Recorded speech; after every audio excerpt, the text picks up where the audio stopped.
Oh, hello, hello. Welcome back to the last podcast you guys will ever need. I am your host, Marvin, and with me, as always, we have the red art of wives, the best there is, best there was, best there ever will be. We have my lovely wife, Rachel.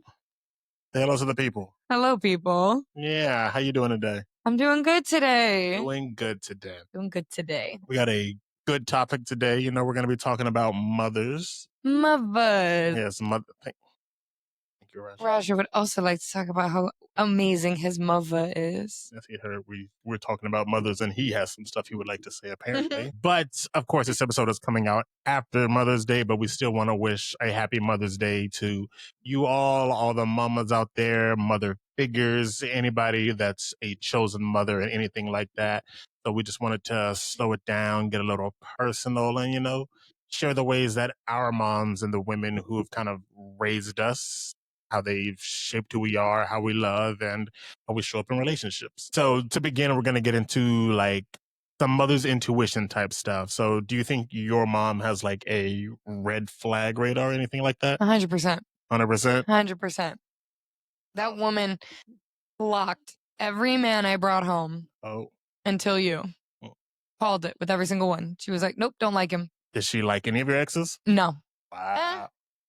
As just like a regular person, like. But your mother's a very like nice person. She likes my mom is nice. Probably everybody. She likes people, but like when it came to me specifically and what she wanted for me, she would like see this person come in the door and just be like, you're nice, but like you're not good enough for my daughter, like type thing, you know, like she wouldn't say that to their face, but they would leave and then she'd be like, no.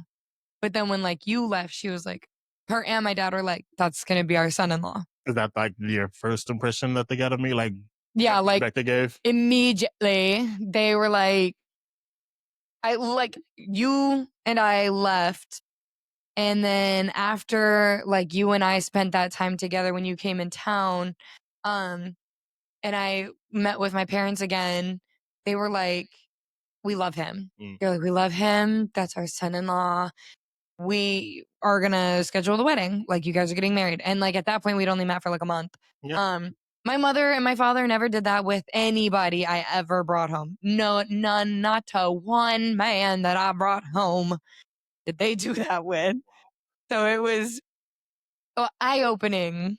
But yes, my mother has a red flag radar, I think, like immediately with friends, with relationships. Like she knows who's good in my life, who's not good in my life. And she clocks it. Oh my God. She like immediately knew when I was drinking, and she immediately knew like all the little things I was doing as a kid. And I could not get away with anything. Nothing. She just knew. Wow, interesting. I think on the other side, for me, I never like had to get away with anything. I was a good child, but in the sense that like I knew who my mother was and I wasn't trying to get on her bad side. So my mom was very kind of like laid back in the way that she would parent. Like she was on top of the things that she had to be, but she was like, he's a good kid. He knows what he's doing. Like, I trust him to, if he's going to the park or hanging out with his cousins or friends, then he's going to come back and everything's going to be good. We're going to have dinner and all that good stuff. But I know she's liked exes and girls that she's met, but she's understood why things didn't work out and would like talk me through those, like people who didn't want kids, or if there was no like future in a certain thing, or it was just like something that was there for a season. So she would know all these things, and, you know, being the wise woman that she is, we'd be able to talk these things through. Yeah. I think there was maybe one person that I brought home that my mom was like, I could see it, but it still wasn't like immediate, like It with wasn't you. a definitive. It was not definitive. She was like, he's nice. He's sweet. Okay. He would take care of you. But like once they met you, they were like, oh no, that's our son-in-law. Like my dad, I know we're talking about mothers, but my dad Marvin had given my dad his phone number like the day they met. And that to my dad was like a huge thing. He loved that. You were the first. Try to get them on the podcast when they're here and see if we can tell these stories again. Yeah. And that just meant a lot to him. So like, he was like, oh my God, I've never had like one of your like significant others like give me his phone number. So he literally put Marvin in like parentheses, someday son-in-law. And I was like, that's very bold of you. Because if we don't work out, then that'll be very awkward to get rid of. Well, it's just like deleting a phone. Honestly, I have never deleted a phone number from my phone, so I wouldn't know what that's like. There are dead people in my phone that numbers have probably been gone and passed on to other people, but they're still saved in my phone. But 100%. Well, that's a little different. well, just in general, like I have deleted, I have blocked, I have removed, I've done the whole 9 yards with that. I don't want these people on my phone. They don't deserve to be on my phone. If they don't want to be in my life, they don't deserve to be in my contacts. Wow. I respect it. I do. So when it comes to your exes and just the people that your parents date, do you know or what would be like something that your mom looks for in your partners? Oh gosh. Just somebody that took care of me, basically. Somebody who loved me. That was like the biggest thing. They just said, like, this is my mother, okay? As long as they know Jesus and as long as they take care of you and love you, then I'm happy. That's my mother. She was very much like, they gotta know Jesus. They gotta take care of you. They gotta love you. My mom knows though that I'm a very independent girly. Mm-hmm. So she knew I could take care of myself, but like she meant like take care in the way of like just treat me well. Yeah. As long as a person treated me well, she was happy with like whoever I brought home. But when she would see that if I wasn't getting treated well, she'd be like, out. They're out. She'd be like, don't like them. I definitely want to say I feel like most parents look for that in their partners because I know with my mom, she definitely wanted me to find someone that treated me the way I had always treated any of my partners. So seeing you and just the way that we interact and all that stuff, like my mom absolutely adores you. And that's not something that like my mom has never had the relationship that she's had with anyone else, Oh my whether she has with you. God. So it's something that's very great to see. So stop it. I'm sorry. I'm obsessed with your mother. I know not a lot of people get the chance to say that they like love their mother-in-law. Like people say I love my mother-in-law, but like we don't get along or we don't like each other. We got problems. I'm obsessed with my mother-in-law. I have the best mother-in-law. And I'm not just saying that because it's on a podcast. Literally, like the first time we met, we were able to bond over the fact that we're both in the beauty industry. She does hair, incredible hair. Like, oh my God.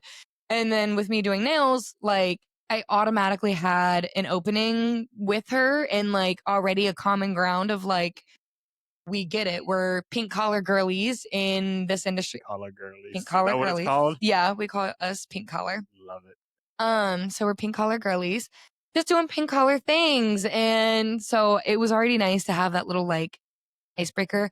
And then just chatting with her and spending time with her. The more I spent time with her, the more I'm like, I love your mom. Yeah. Was the first time you and my mom when we went to Jacksonville for the hurricane? Was that the first time, or was it before that? That was the first time in person. In person. I met her over the phone. The first time I met with her on the phone was when I came to surprise you for your birthday when we first met. Was it written? Yeah. Was it because she was like calling for my birthday or something? Possibly. I remember I was in that blue and white dress. We went to BJ's with Alan and Maddie. And I think either before or after that dinner, your mom had called and then you were like, Mom, I want you to meet someone. And then that's when like you introduced us. But this was like also I met your mother after you already told her you bought the ring and you were gonna like propose. And your mama thought she was crazy. Of course, she thought it was crazy because like she hadn't met you yet, and she had never seen me get like this in relationships. Not a lot of people met me yet. Well, here we are now. So, do you think when I went up to Ohio, do you think that was your mom thought it was meant to be? Yeah. Because I didn't talk about you much. Because every time I would speak a man's name to my family, something would go wrong and they would like not want to message me anymore, or not want to go out on a date anymore, or like they would meet my family. And then they'd be like, I don't think this is working out because my family can be a lot to handle. We're very loud. We're mostly German. So we're very loud. And there's only like 10 of us, but it sounds like there's like 30 of us. And Not wrong. what'd you say? You're not wrong. And so, and also my parents ask a lot of like the hard questions and, like off rip, but like I also do the same thing because I'm like, I don't want to waste my time. Why am I wasting my time? So it was one of those things where, I didn't want to waste my significant other's time and my parents didn't want to waste my time. So they would ask the hard questions immediately to get down to like, okay, what's this person's intentions with my daughter? And so for me, it I'm thankful for them for doing that because it definitely did weed out some people that I thought could be potentials. And then I was like, yeah, no, they're not a potential. So I'm glad that they would like do that. They've only ever met like before you, four other guys. Hmm. But I'm saying that out loud and that sounds like a lot. I mean, you were living at home, so they were gonna meet them somehow. With me, my mom only met like a couple because I wasn't living with my mom, but like my great grandparents got to meet a couple, but nothing crazy. So Yeah. so I know with my mom, I'm sure she trusted my instincts when I told her that I had the ring and all that stuff, but I feel like it all really clicked when we went up to Jacksonville for the hurricane and stuff. When we got to Really? actually spend, that's what I feel, because that's when you got to like actually meet her, and we Mm-hmm. all spent time. We had dinner, we did like karaoke and all those God, little your things. So mom's food is so trust good. me, I know. I So grew up on it. good. She makes the best grit. Mhm. Oh, it was so buttery. I'm drooling thinking about it. It's fine. You just ate too. I mean, it was only a bowl of cereal, but still. But yeah, like I said, during that little, I think I don't know if it was just one night or whatever, but I think we spent two, one, maybe. two, Either way. two. We spent two Mhm. because I think no, yes, no, no.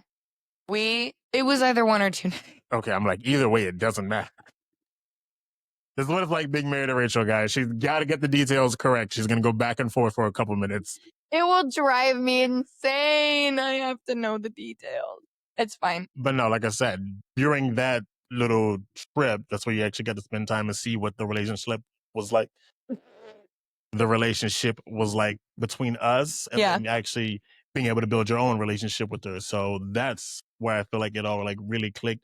Maybe not even just for her, but I feel like for me too, where it was like, okay, you can actually have a relationship with my mom and you guys have your own thing, and it's Mm-hmm. actually a really good thing. Yeah. So that was like the first time I had ever had that. So that's when I Yeah. was like, okay, yeah, Aw. this is gonna work. Yeah. She'll call me sometime, especially if she can't get a hold of you. Listen, I don't She'll know call what me. makes her think she can't get a hold of me. She swears she's calling me, but there is not a missed call on my phone. So I don't know what she's talking about. Listen, but she'll call me and be like, "What you doing?" And I'm like, "Oh, I'm just leaving work," or I'm like at home, and she's like, she will say your nickname. I won't say it, And but she would say your nickname, and then she'd be like, "Oh, I'm sorry, Marvin," and I'm like, "It's okay, I know who you're talking about," and then it's my mother. I don't care if she calls me it. right, and I wouldn't say it, even though it's adorable, but I won't Yeah, say it. say so.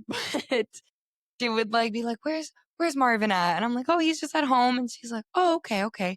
And then we'll chat for a little bit. We'll have a conversation. Then she'll be like, all right, well, I'm gonna call him. And I'm like, okay, I'll talk to you later. So we do have a good relationship. I call her mama. She lets like I don't know, it just happened. I don't think she was ever like I don't think she was ever like, call me mama or like Yeah, call me mom, but like it just started happening and I'll just answer the phone and be like, hey mama. Like it just and shows answer back, "Hey, baby," yeah, like, so it just makes me feel really good to have, like, 2 extra moms added to the list with her and Sin, so yeah. very, very blessed to have, like, not just, like, 1 added mother-in-law, but, like, now 2 added mother-in-laws. Mm. Yeah, for those of you that do not know, I was raised by a lesbian woman. And I think the other day, mom, correct me if I'm wrong, but it's coming out there now. They got married about like a month ago now, something like February, that. babe. February? Yeah, February So 2nd, I think was their wedding day. God, time goes by fast. So yeah, Yeah. they got married 3 months ago. But my mom's been a lesbian since I was like 5 or 6, something They've like that. been in the lesbian community Yeah. for a while They've now. been in these lesbian streets for a very long time. So yeah.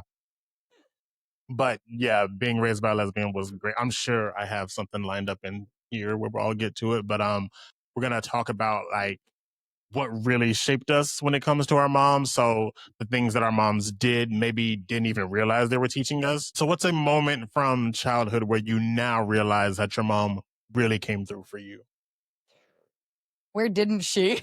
Like, honestly, she came through in so many ways. Gosh, she just, I think when at first I thought what I thought was like overbearing protection, I realized that it was just the right amount of safety. Mm. Basically, like she would always give me advice. She would always give me um warnings. Hey, I wouldn't do that if I were you, or like, hey, that's probably not the best idea.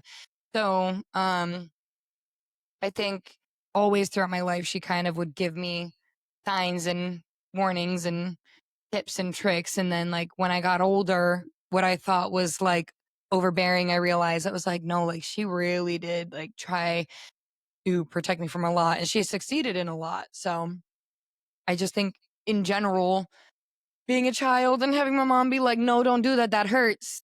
And then I do it and it hurts. And I'm like, oh, oh my You're gonna gosh. push me in every episode. So yes, it's a thing now. Specifically, what comes to my mind is little 5-year-old Rachel. For some reason, I had a big sensory thing with my lips. I wasn't gonna bring it up, but here we are. I like to touch things with my lips for whatever reason. Like if I held like this microphone, I'd be like I don't know why the sensory in my this is so weird saying it out loud. And I get it. I was 5. Just feeling very attacked by herself right now. By my 100% attacked by myself. I'm like, yes. So, little 5-year-old Rachel, maiden name Bellner, was standing next to my mother as she was curling her hair. For those of you who know of the really old curling irons from the late 90s, early 2000s, they were gigantic metal hot rods about like, honestly, about the size of a microphone. And then it had that little clamp thingy right here that like you press open and you close and you twist your hair in it. So my mother is currently curling her hair with this really hot curling iron. And I walk up next to her, little 5-year-old me, and my mom sees me go to grab it and she goes, don't touch it. It's hot. I looked at her and I'm like, okay, what is hot? Oh, she sets it back down. And I swear she like looked away for a second, or like she just kind of like went up into the mirror to like fix her hair. My fast little grabby hands grabbed it and I pressed it against my lips. And boy, did I burn the hell out of my lips. I was crispy. Okay. I was screaming. I was crying. My mama was, of course, she felt bad in the moment, but then afterwards she was like, I told you not to put your lips up against it. So learn my lesson the hard way by grabbing the curling iron and putting it up against my lips. But it is a metaphor in life, I feel like, for a lot of moms who are stressed out because you tell your son or your daughter to not do something and then they do it and then they get hurt. And then it's like how badly they want to say, I told you so, but how they're like, probably they do say, I told you so after a while, but how they're very nurturing and there for you still at the end of the day. So that definitely is um, yeah, not my proudest moment as a child, but it happened and I'm still here and my lips are very pink. So honestly, I should thank myself. Children out there, do not touch your lips to very hot things, or it is not going to turn out well. It could be something a lot hotter than a curling iron, you know? I guess. Uh, for me, this is actually a very adorable little story. Oh my god, you're so cute and you're so perfect. And everybody talked about the perfect little baby Marlamar. I wasn't gonna say any of that, but okay. I did. All right, when I was, yeah, maybe like third or fourth grade, you guys should hear this too. Um, back in the day, there was a Fanta flavor. It was apple, and it was the best thing in the world. It's discontinued now, but Fanta, we're gonna get it back somehow. But through the power of this podcast, I'm getting Fanta apple back. But besides the story, What kind of apple? just regular apple. Like how there's grape, strawberry, pineapple for Fanta, just regular Not apple. like Fiji Nope, or Granny Smith. just Or, apple. okay. Yeah, it's great. One of these days, I'm telling you, we're getting it back. Like I was saying, There was a Fanta apple, and my mom got it for me one day, and it was my very first time trying it. I was just like, "This is the best soda in the world." I think back then my favorite soda probably was Mountain Dew until I tried Fanta apple.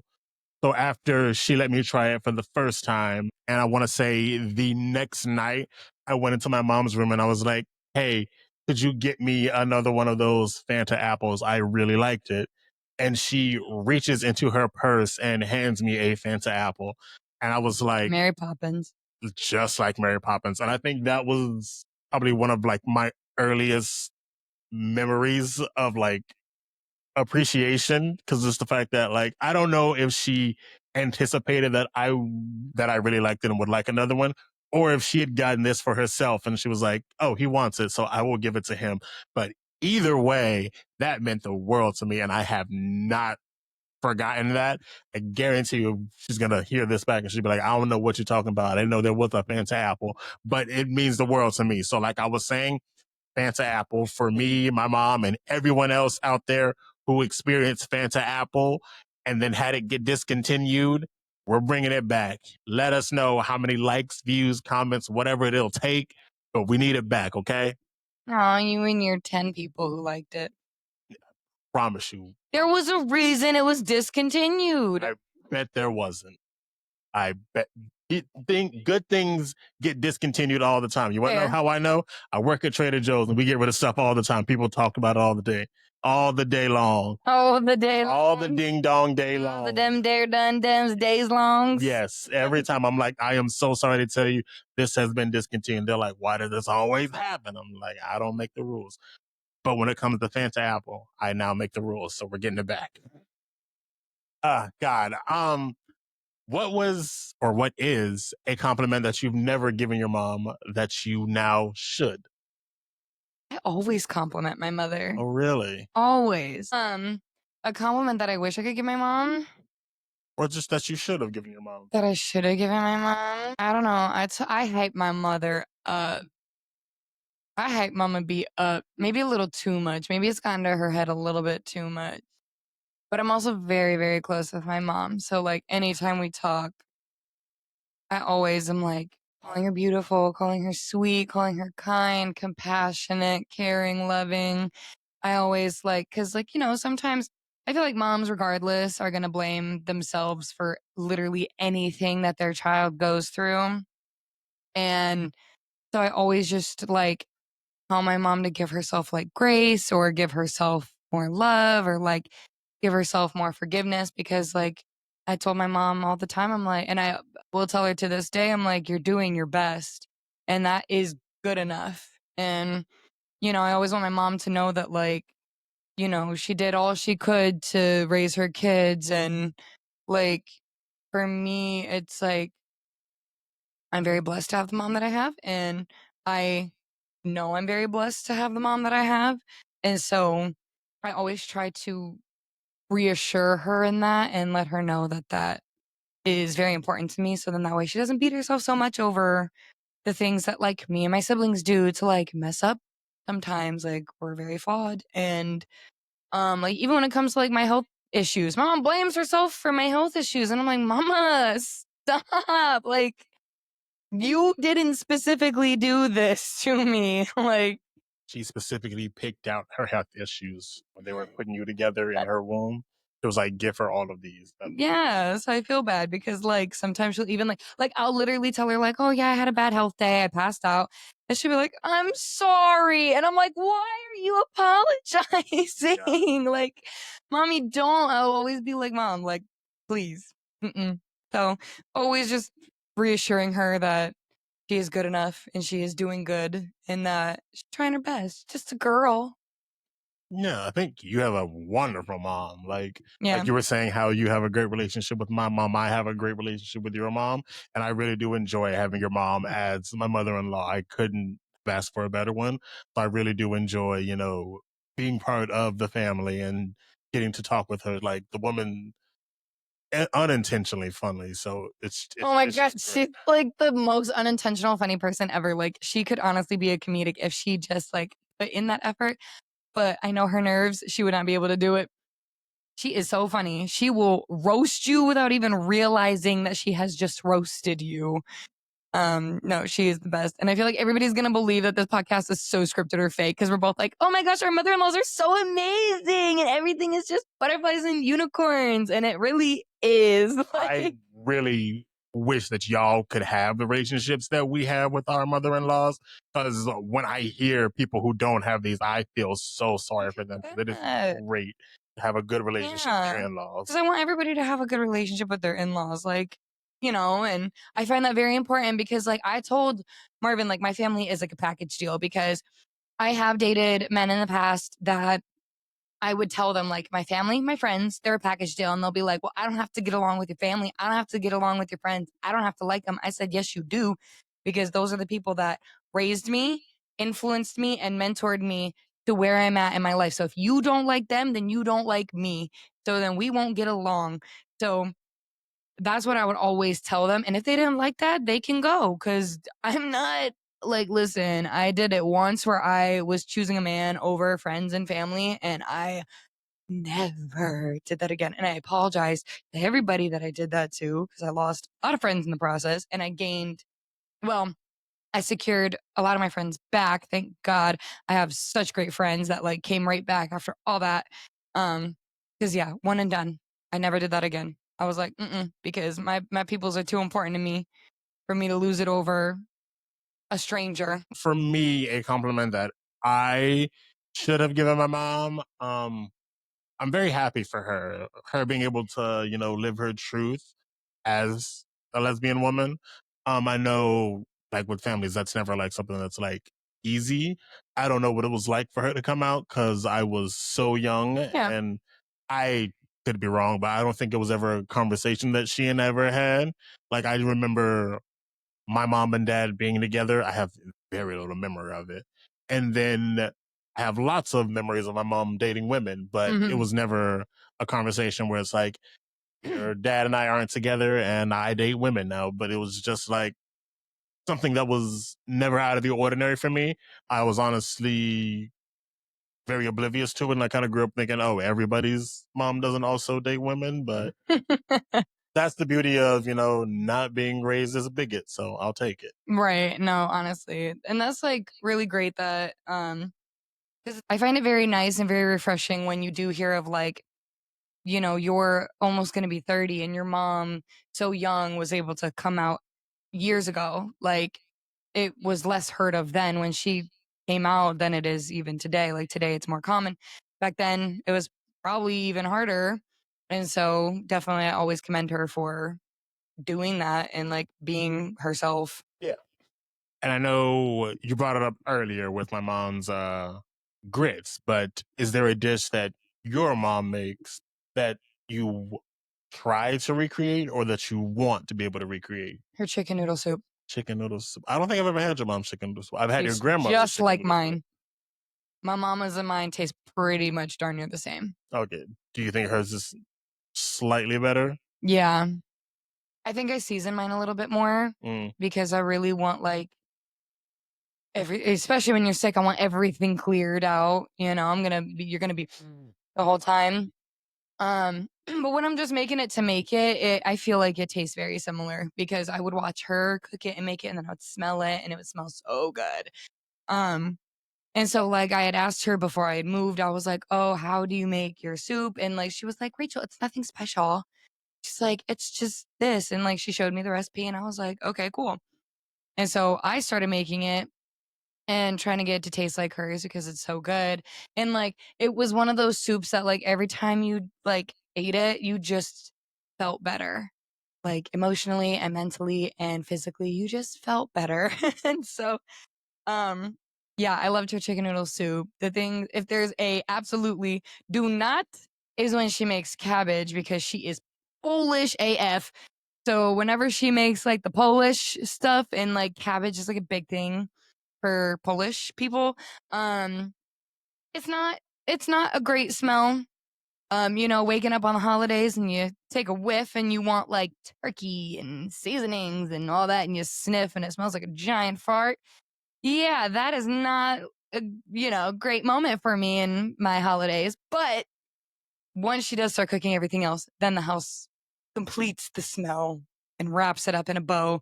Something a little bit more flavorful than the stinky cabbage that she has cooking. The stinky cabbage. Oh my gosh. Cabbage is actually really good. I like cabbage a lot. My granny made it a lot growing up, and it was low key one of my favorite dishes. But Ew. she would make like rice, cabbage, and pork chops, and I was like, love it every single time. But Now I like when she makes like smoked kielbasa. Like I like her kielbasa. yeah, But when she brings out the cabbage, I'm like, who is eating it? Who? Because I don't see my brother get a plate. I don't see my sister get a plate. I don't get a plate. So I'm like, well, in the 4 years we've been together, I haven't seen her make it, so maybe you guys have discouraged her from making it. Sorry, mom. But no, Dawn, if you ever make cabbage, I will at least eat some. You got one more. You got. Of course, for me, my mom's grits. I've tried to get to where she makes them, and like it's fine, but it's still so much better when she does it. I don't know what she It does. is. I don't. I've watched her make it, and I've done what she tells me to do, but somehow still nothing. So whenever we want grits, she's just gonna have to come over to make grits because Yeah. that's I've accepted that I'm just never gonna get it unless she's gonna like Unless she ratatouille me makes it. somehow. So Yes. but we'll see. Maybe one of these days. I think beyond that, she also makes the best oodles and noodles, or ramen noodles, as other people will call it. What I called it growing up. Well, You called it oodles and noodles. oodles and noodles. Oodles and noodles. That's adorable. Yeah, it was great. She would put like cheese and accent and all types of And seasoning. Accent. It's called accent. I don't know what's in it. It's just called accent. okay. But it was all very good, and she makes, like I said, just the best oodles and noodles. So one of these days, I'm gonna revisit that along with the grits. But yeah, I've always known her grits are the best, so trying to figure that out. Which of us do you think is most like their mom?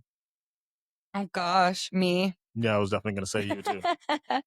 I hear all the time about my mannerisms, about my attitude, about my smile, even like I hear all the time, oh my gosh, that's so Dawn. That's so you're just like her. Like I look at photos of us smiling next to each other and I'm like, oh my God, we are twins.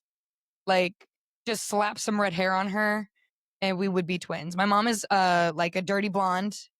She is not in fact a redhead. For those of you who have not seen my mother, um she is a I just like totally stared at my finger for like a good hot second. But yeah, my mom is dirty blonde, not red hair, not red, not them there done's red hairs is. She does not have red hair. Neither does my father. My great grandparents on both sides had some red hair in there. So, um, other than that, I look pretty much the spitting image of my mother. And then the mannerisms and the behavioral stuff, I am identical. My mom and I have the same exact goldfish mental capacity. Oh my god.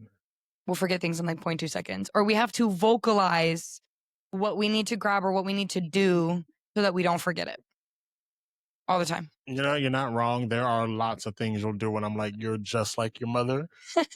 Love you both to death, but yeah, there are those moments like when it comes to cleaning or when you ask someone to do something, like we'll be on the phone and like where your mom will ask your dad to do something, and if he doesn't do it within like 5 seconds, she'll just do it. You know, be like, wait, no, Don, I got it. Just stop it. Let me do this. So Because in those 5 seconds, I need to see you at least, you we'll know. get to the things. Just give us a little bit of time, but God forbid. No.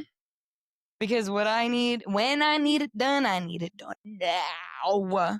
Right now. Okay. All right. Well, moms come in all forms, and sometimes that love shapes us, and it doesn't necessarily have to always come from biology. It comes from connection. So, what does motherhood mean to you besides biology? That's a great question. Motherhood for me, I don't know. I feel like it is a motherly figure that like mentors you or like bleeds into your life. When I was in high school, we had this thing called powder room. I think I've talked about that before on the podcast. If not here, just to me. But yeah, so we it was like high school girls. It was just for high school girls. And then some of the high school girls' moms were some of the mentors in the group. And literally, it was like moms that are literally like moms in my life. It's my best friends, Abby, Micah, and Tavish's moms were like all in the powder room. And Tavish, I've known since kindergarten. So I've known her mom since kindergarten. Abby is, her mom is one of my mom's best friends. And so we've known each other since birth. And then Micah, I've known since fourth grade. So I've known her mother since fourth grade. So like, these women have always like been really, really good influence in my life and really, really good mentors. So I will call them moms as well, because they are like mother figures to me. And yes, I have an incredible mom, but it's great to have like a tribe of incredible moms around you to kind of like be there to uplift you too, and like to see like, you know, the other side of certain things when it comes to, like, your own mom, and being able to talk to other moms and saying like it's the same thing over here, they're dealing with the same stuff, they go through the same things, like we've had like talks before where they had like the moms just like open up about motherhood like within powder room and what that looks like um for them, and just being a woman in general, what that means. And so those women especially, and like the group was ran by a woman named Mrs. Stewart, Geraldine Stewart. You met her at her sweet shop that Mhm. she owns now. The best freaking sweets you will ever have in Toledo, in anywhere, but she's located in Toledo. But um, she had the group and she was incredible. She was like a mom as well, and very, very sweet, no pun intended. Um, and so, yeah, I definitely define it as just a woman, a motherly figure that comes into your life and pours wisdom or input or, you know, life into you, not just from like your own biological mother.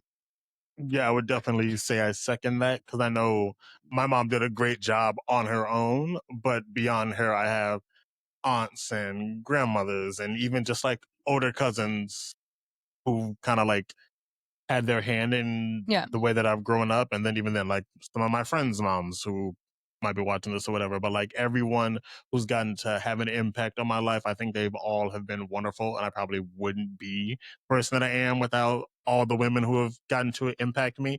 Some of the men, they've been there, but like they haven't like really had like the biggest impact until I was like much older. But like being raised by like a village of women has really shaped who I am. And I think Yeah. that's a very big thing. And I know when it comes to like our nephews and like our, I guess, play nephews, but they're all going to be nephews and nieces and stuff like that. When it comes to the kids that our friends have, I know Yeah. we want to be part of those villages to make Heck sure that yeah. these kids also get some of the wisdom and experience that we have. Being able to be part of the village for our friends, their kids, our nieces and nephews. So that's something that I'm definitely looking forward to and want to be able to impart the wisdom, not just on our future kids, but on the kids that are going to be around us. Cause we've got a lot of knowledge just from all our experiences. Yeah. So being able to contribute is going to be something that's very good. I definitely think so. Yeah. And that's the beauty. Like I know with like my mom, there's a lot of my friends that like consider her like a mom as well, which is great. Um, and so that's always something that like all my friends call her Mama B. Like they love her like a mom. My mom loves them like they're her own children, you know, and that's always great to see that like my community of friends has another influence or mentor in their lives too to kind of look up to. Yeah. So I love that for you. Love that for me. Love that for everyone that was a part of the powder room.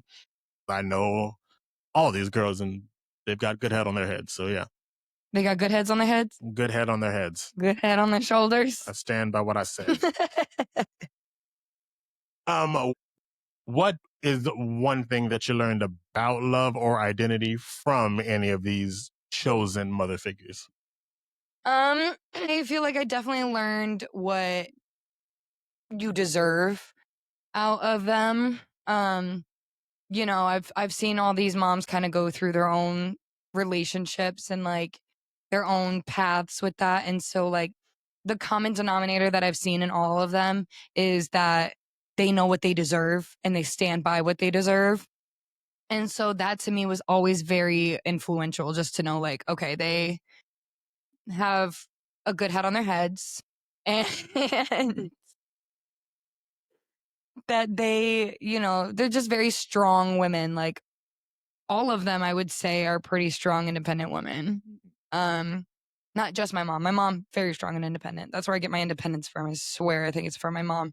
Um, but a lot of the women in my life, they are also very strong, independent. And so I was able to learn, that like, don't just take the little things, you deserve more than that. Yeah, I know. I also hate how like on the same page we just happen to be a lot of the time, because I know like with the women in my lives, I've seen them go through their divorces or the loss of their partners and Yeah. know how to be able to pick themselves up and still show up for the people around them and show up for themselves as well. So to know that yes, love is great, but being able to know what you deserve, being able to honor yourself as well as your partner, these are the things that are also important when it comes to love. So knowing how to, like I said, pick yourself back up when you get divorced or when you lose your partner, and like still be there for other people, but also being there for yourself. Those are some of the important things that I think are good to know. So for those out there who potentially be in situations where you might have lost your partner, or you're in a situation where you're like, I don't like the way this is going and I deserve better. I think that's a very good first step. So being able to continue down these paths and work towards what you want, what you deserve, those are going to be the things that are going to really make an impact on the rest of your life, getting to experience the love that you want and deserve. So, how has seeing each other's relationships with our moms, aunts, grandmothers, etc., how has that helped us understand each other? Well, I definitely think with you, what I love seeing is that you are in tune with like, how do I put this? Like I just see that you're very like in tune with, I don't want to say like with women, like because that's a, but like you're a very masculine person, but you have a very soft feminine side about you that like is very relatable or like understanding to women. Um and so that for me, like when I first met you, I was like, wow, like this man understands a lot about like a woman and what I'm feeling like and what I'm going through. And so I was like, well, what's the catch? Like, is he just feeding me this like lie just to try to like get with me? Like, what's going on? And then once I met like your mom, your family, I was like, oh no, like he was just raised really well. Yeah. And because like for me, okay, I'm good.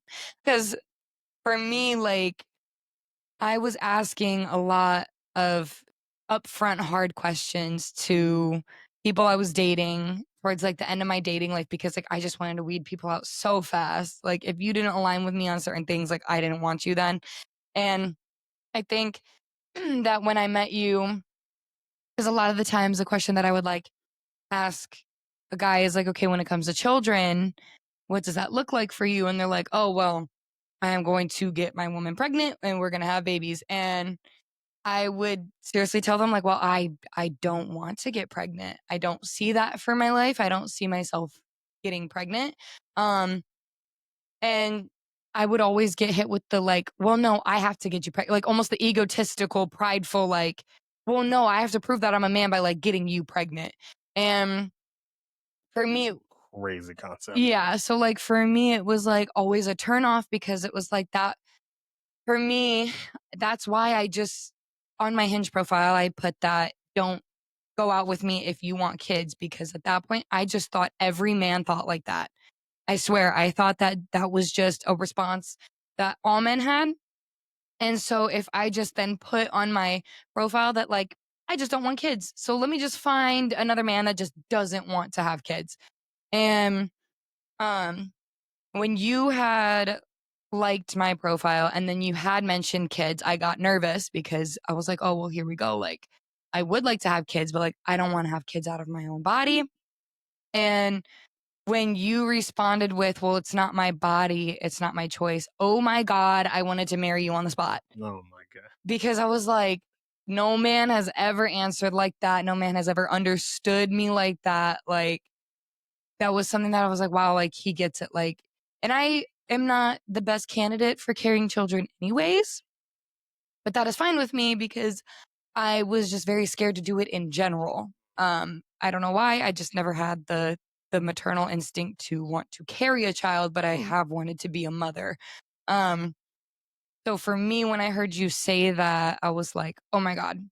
That for me was like, I think the click when I was like, oh yeah, he is raised really well by great women who's teaching him the right things and understanding like the feminine side of like a masculine person because like I don't know, I feel like when you're married you have to understand both sides, and if you don't understand really like what women go through or what women want or what women need or deserve, then like you shouldn't be with a woman then yet. Honestly, in my opinion, you shouldn't be ready to be with a woman, period. And so when you were just like answering these questions so naturally and like so understanding, I was like, oh my God, yeah, like I need to like hold on to this one. I can't let this one go. Yeah, I know. It's like, it sounds funny when I say it, but like, it's not my vagina. So I'm never like, I wasn't gonna say well, that's the way I say it. Like, it's not yeah, my vagina. I So was like, just I'm gonna not going to say be it's like, not my choice. yeah, That's why I put it like that. yeah, I know Not my body, not my choice. I wasn't gonna say that too. But like, there's no baby coming out of my vagina. So I'm not going to be like, you have to have one. Like, so I've never understood when men are like, you have to have my babies, or like, I don't want kids unless it's coming from like all that stuff. I've never cared. I've never been one to like try to force you to have kids. Even then, as of lately, when you've been like, oh, well, maybe I could potentially carry. And I'm like, woman, we've been over this. You might die if you carry. And that is not a chance that I am willing to take. So, but then also, if you remember the conversation, I literally was actively talking myself back out of that statement.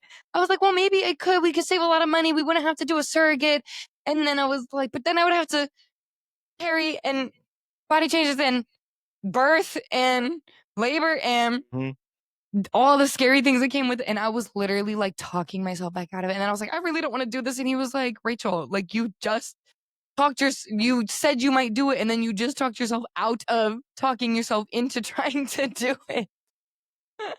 So yeah, no, I'm not one for making women feel some type of way. Like, literally, your body, your choice is the simplest concept that for some reason a lot of people don't understand. No, But honestly.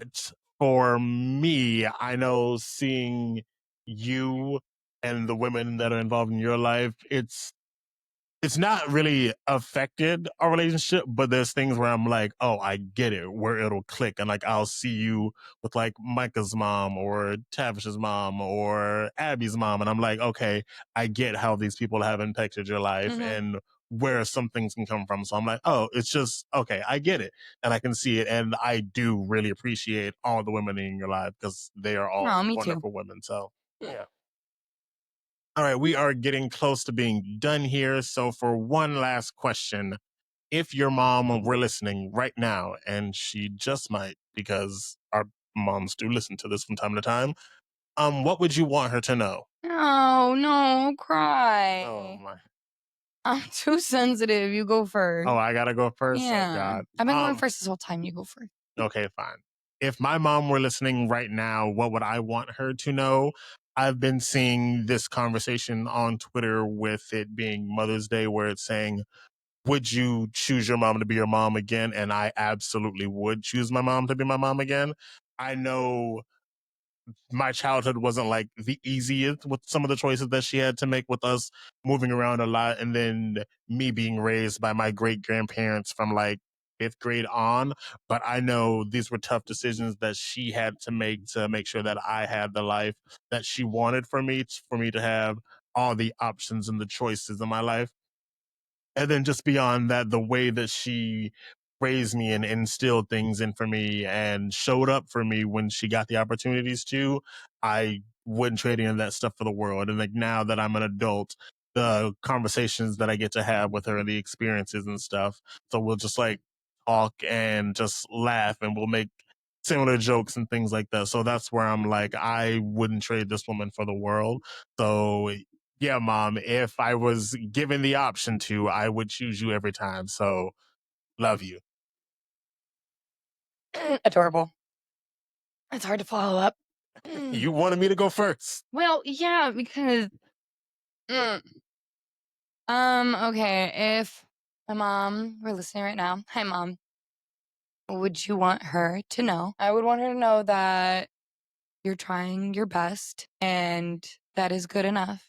And that I would never also trade you for the world. I would do life all over again with you. Um, I would let you know that you are very loved by all your children and by all the other children that consider you like a mother.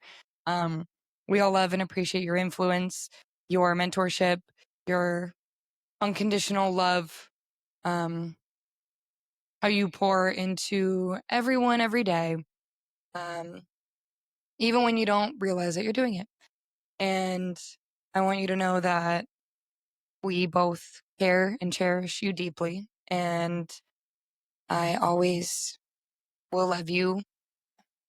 You're good. I thank you. You made it out. I held it in. I heard little bits and pieces where I was like, she's gonna lose it, but you got it through. I'm proud of you. I held it in. I did it. It was for you. Back up there, tear. It was for you, Mom. I did this for Mom. I want to thank my mom. Oh my God. All right. Well, with that, I think all hearts are clear. So whether your mom raised you, found you, or showed up when you needed her most, this episode is for her. So tag your mom, your chosen mom, the people that have held space for you, and to all the moms listening, you matter more than you know. So Yeah. And we're here for the people too who would love to be a mom and who have lost a mom, who have lost a child. We're here for anybody what they're going through with all their struggles with their moms, who those who don't speak to their mom, you know. We love you, we care for you, and we see you. and with that, Rachel, where can the people find you?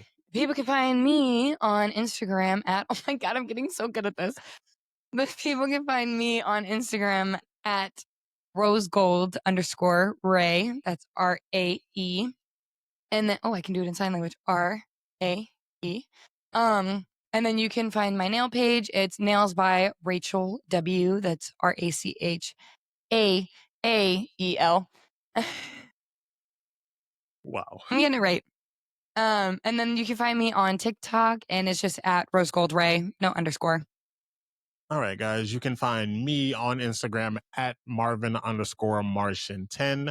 Make sure you follow the show on both Instagram and TikTok at Meant to Be Pod. That's MEANT, the number 2BEPOD. And of course, our DMs are open and our email inbox, of course, as always, it is the meant to be at gmail.com. That is MEANT, the number 2BEPOD at gmail.com. New episodes drop every other Monday. Make sure that you guys rate, review, like, subscribe, share, comment, scream it into the void, go tell it on the mountain, over the hills and everywhere, whatever you need to do. All right, we're tired. We're done. But make sure that you tell someone about this podcast because it's a very good podcast and we want to make sure that we're touching as many lives as we can. You know, we've got our fans in Russia and the UK and we want to reach even further than that. So make sure that you guys comment below, tell us your favorite moment with your mom and just show your mom some love. And with that, make sure that you guys always and forever. It was just the way that you did that. Okay. Make sure that you guys keep it real, keep it kind. See you in 2 weeks. Bye. Goodbye. Goodbye.